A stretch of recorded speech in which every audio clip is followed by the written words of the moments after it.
outdated policies can cost companies in many different ways.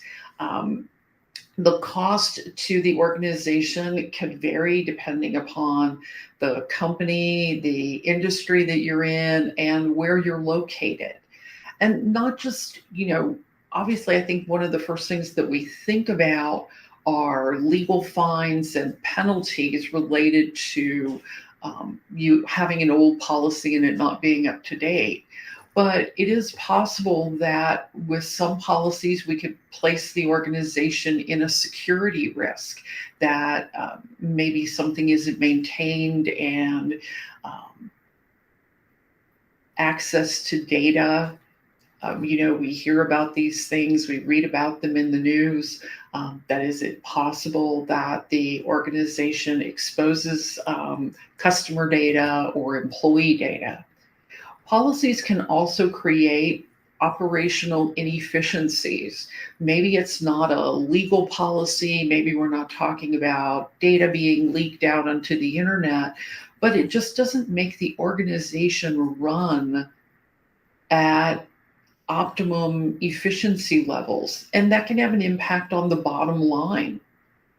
And then finally, the last part has to do with employee trust. I think sometimes we don't talk about this enough, but one of the things that policies do is they let employees know that we care. And so when we keep our policies up to date, it sends a message to employees that this is important to the company. They keep it up to date. I could just see that if an employee saw a policy that hadn't been updated in a long time, that they might say to themselves, hey, if the company doesn't care enough to update this policy, what else don't they care about? What else aren't they updating and keeping current? And that can erode trust within the workforce. Balance that out. I get it.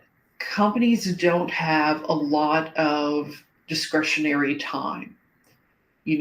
When we talk about policies, a lot of times the reason that we want to have a policy is to create something consistent, effective, efficient, because then everybody knows what to do. And we often do that as well to maintain compliance. Again, everybody knows what to do, so we don't need to worry about something happening that, I guess is not supposed to happen.